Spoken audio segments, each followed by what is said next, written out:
All right, let's talk about a really big goal, earning a seven-figure income. We're going to go way beyond just wishful thinking here and actually lay out a practical framework for turning this ambition into something you can actually achieve. $1 million. For so many people, that number is the ultimate symbol of financial freedom, of success. But how do you actually get there? In this explainer, we're going to unpack a framework that connects the psychology of wealth directly to the real-world actions you need to take. So what do we even mean when we say manifestation? Let's get one thing straight. This isn't about magic or some kind of cosmic ordering service. Think of it as a very practical process that lines up your inner world, what you're thinking, feeling, and truly believing, with the actions you take out in the real world. It's the bridge between mindset and strategy. So here's our game plan for today. We'll start with the dream itself, then dive into how to build a millionaire's mindset. From there, we'll talk about taking action, why you have to trust the process, and finally, how to nail your very first tangible win. First things first, we've got to set the stage. Before you take a single step, that goal has to feel completely real and totally deserved on the inside. This isn't just about picking a number out of thin air. It's about getting crystal clear on what that number means for your life. It's about setting the mental stage for the success you're about to create. Now, to build on that stage, you absolutely have to cultivate the right mindset. The biggest roadblocks to wealth usually aren't external things. They're the limiting beliefs we carry around about money. Simply put, you have to win the inner game before you can ever win the outer one. And this millionaire's mindset, it really stands on three core pillars. First is clarity and certainty. This is about moving past just wanting $1 million to knowing it's on its way. Second is getting rid of that scarcity mindset, that nagging feeling of not enough.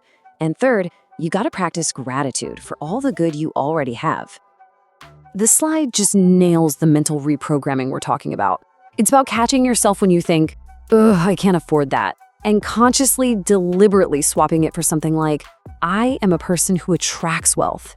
This isn't just fluffy positive thinking. It's literally rewiring your brain. I love this quote because it sums up the power of gratitude so perfectly. The whole idea is that when you focus on what you're thankful for right now, your health, your home, whatever income you have, you shift your energy from a place of lack to a place of abundance.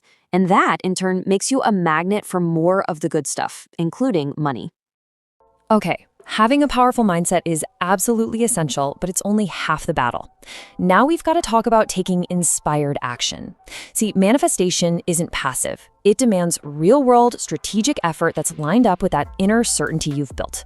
This is where the inner work meets the outer hustle. So what does that action look like? Well, it breaks down into 4 key steps. It all starts with finding what you're passionate about and figuring out how that passion can provide massive value to other people. Then you invest in yourself, courses, coaches, mentors. Next, and this is a big one, you build an audience. And finally, you just put in the work, consistently. Let's just pause on this one for a second, because in today's world, this is a game changer. Your audience, your email list, your followers, your community, that is your single greatest asset for scaling your income. And how do you build it? By giving away incredible value for free right up front to build trust and show people you know what you're talking about.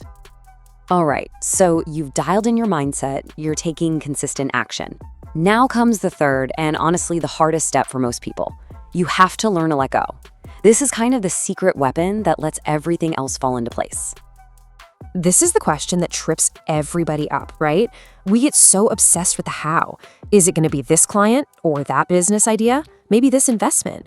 That obsession, that constant worry, can actually push away the very thing you're trying to attract. So the key is to release your attachment to how it's going to happen. Once you've set your intention and you're taking the right actions, your job is to trust the process.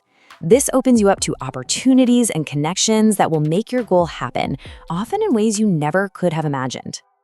Now, this is a really important distinction. Detaching from the outcome is not the same as detaching from your plan. This isn't an excuse to sit on the couch and do nothing. You still have to constantly monitor your progress, see what's working, and be ready to tweak your strategy when new doors open. Okay, we've covered some big, heady concepts: mindset, action, trust. So for our last section, let's bring this all back down to earth. Let's focus on a real, immediate, actionable step you can take to make this whole thing feel achievable, starting right now. Instead of staring up at that huge $1 million mountain, which can feel impossible, start with a smaller, more believable goal. Try manifesting $10,000 first. It's a number that's big enough to feel incredible, but small enough to feel like, yeah, I could actually do that. And here's the psychology behind why this works so well. When you successfully bring in that first 10 grand, you give your brain concrete proof that this process is real. That win builds this incredible, unshakable confidence. It strengthens your belief system and creates the momentum that makes that final leap to $1 million feel not just possible, but inevitable. So that leaves us with one final question to think about. You've seen the framework, from mindset to action to trust. What is the very first small step you are going to take today to start your journey? Because honestly, the whole entire thing begins with that one single action.